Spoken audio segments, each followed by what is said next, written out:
To look at Kampala today is to witness even now the legacy of destruction and decay left by Idi Amin. Once this country was renowned throughout Africa for its roads. Today every street in the capital is pitted with potholes. The army is still very much in evidence. Amin was fond of telling them their guns guaranteed them money, food and drink. They've not relinquished the pride of place he gave them. At the market, the mainstay of the nation's diet, a bunch of bananas, costs 800 Ugandan shillings. That may be only £2, but it's nearly half the average monthly wage here. In short, it's still a battle for survival in Uganda, even though Amin is long since gone. Behind the scenes, though, some progress is being made. The world at large, more specifically the West, has launched a massive rescue and recovery program for Uganda through the World Bank. And the aim is not just to rebuild what Idi Amin destroyed, but to make this country an example to be followed by others in Africa. In a plush office overlooking the city sits arguably the most powerful lady in Uganda today, Uganda Goris, a Dutch economist and World Bank director in Kampala. In the past 3 years, she's spent $322 million in this country. Her verdict so far? All right, fine. It's 3 steps forward and 1 small step maybe backwards. You should be patient in this place. You should be rather stubborn, I think, and you should have a clear aim of where you're going. The World Bank's money has gone largely on developing the vast natural resources of this country. This is the tea estate at Mitiana, 40 miles west of Kampala. During the 60s, when President Obote was first in power, it produced millions of kilos of tea a year. Amin took it over from its British owners, the Mitchell Cotts Company, literally at gunpoint.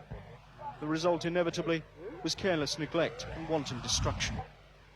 Today, for every field in bloom, there's another on the other side of the track, which has had to be pruned back from the wild. It'll be another year before thousands of acres of tea bush like this will yield even a leaf. Still, with $5 million from the World Bank and Mitchell Cotts back in control, Uganda will double its tea production this year. And as world prices rise, it's a vital source of hard foreign currency. Not that the tea pickers will benefit that much. Even by African standards, they're on the poverty line, earning about £1 a week. The consolation is that food, along with everything else, is in abundant supply. No longer do farmers come to market, easy prey for the black marketeers.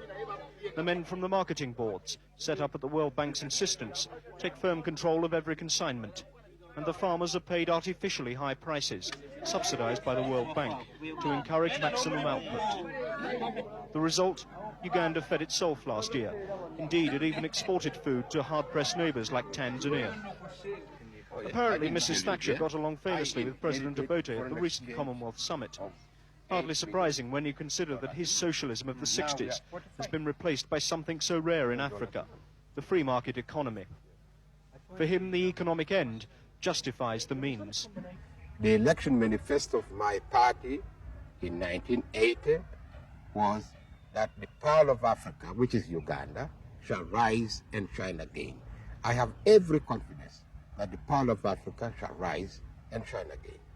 There are some who oppose you, who accuse you of repression, of murder, of torture. Do you believe that it will ever be possible to unite the people behind you? In Genesis chapter 1, where God began to make things happen, and things did happen in 7 days, it cannot work in a situation of this kind. Nation building is a long-term process. I'm not a murderer. This week, the President has chaired graduation ceremonies at Makerere University in Kampala, once the scene of massacres committed by Amin's troops. The fact that this was the first generation of students to graduate in the post-Amin era made it symbolic of the country's return to something approaching normality. Yet the doubts must remain. Obote has his enemies. Some are fighting a guerrilla war against his forces out in the bush. Increasingly, the president has to turn to his military commanders to enforce his rule. The bodyguards who surround him, for example, are part of a secret police network said by his opponents to be as extensive as anything Amin had, while the troops in distinctive fatigues belong to an elite force trained by the North Koreans, by ex-SAS men brought in from Britain last year. In the view of the World Bank, and hence the West, President Obote offers the hard-nosed practical leadership African economies need. But even Even if the millions of desperately poor people living under him benefit in the end, economic growth alone is unlikely to heal the many bitter divisions in this country.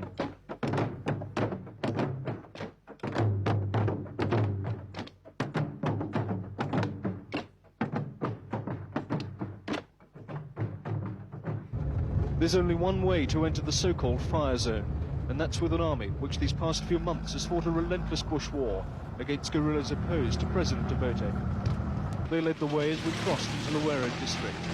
Only an hour from Kampala maybe, but at once we saw the first of many deserted and devastated villages now under army control. Settlements where no one is allowed to walk, let alone reclaim their homes. A mile further and the first of the huge groups of refugees who are now living in army-controlled camps. These people are all from the Baganda tribe, once the aristocrats of Uganda. Now they chant support for their long-standing enemy, the president, and his party, UPC. They have no choice.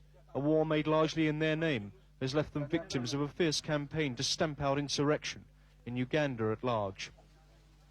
There are now 140,000 people living in government camps like this one, at Kapeka, deep in the bush north of Kampala. Homes made of banana leaves and straw. At once we found evidence of malnutrition and starvation that has become an epidemic this past year. Children are suffering unmistakably from marasmus, starvation, and kwashiorkor, protein deficiency. The sight of it alone was enough to shock Bill Turpin, MBE, CBE, an experienced Africa hand who's now been given the job by the government of taking charge of these refugees. I never expected to see this in Uganda. I never ever thought I'd see this in Uganda. It has shocked me.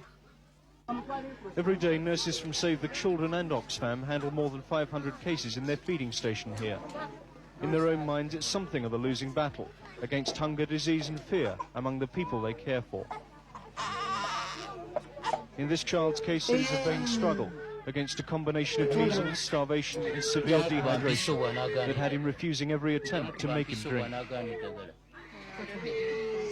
If the conditions within these camps are one cause for concern among the relief agencies, then so too is the situation outside them. The government does admit that their troops are now under orders to kill any male living in areas once occupied by the guerrillas. But people fleeing into camps like this report an army regime which goes well beyond those orders. There is, according to independent sources, including the churches, hardly a family in these camps that hasn't lost a relative, as the army has swept up through their villages, determined to destroy any local support for the guerrillas. Yet this is the army, supposed to be protecting them. At the main hospital in the area, a German doctor told me that he has, on average, 30 cases a week who are victims of the troops. He led us to one. She had a gunshot through the left and right upper leg and right lower arm and one shot in the abdomen. Does she know who did it? Yes, she told us soldiers. And the story was the soldiers were drunken and were afraid because on this day 3 soldiers were killed in a village about 3 miles in the north. Back at Kapeka camp, a bushfire had started. Everyone got out of the shanty town of straw huts in time, but only just. It took half an hour for the army to bring it under control. By then, dozens of refugee homes had been destroyed. And by then, a child we'd filmed a matter of minutes before, the one too weak to drink, had died in his mother's arms.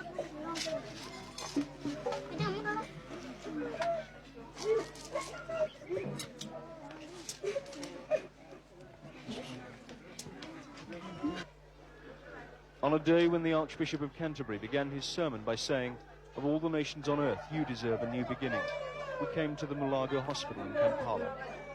It is the very worst face of Uganda, but the fact that it exists at all in this naturally rich country is proof of how far off that new beginning is.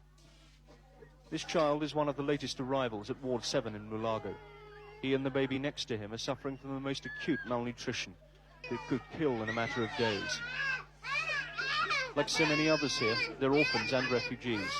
Their parents have died in a war over who should run this country.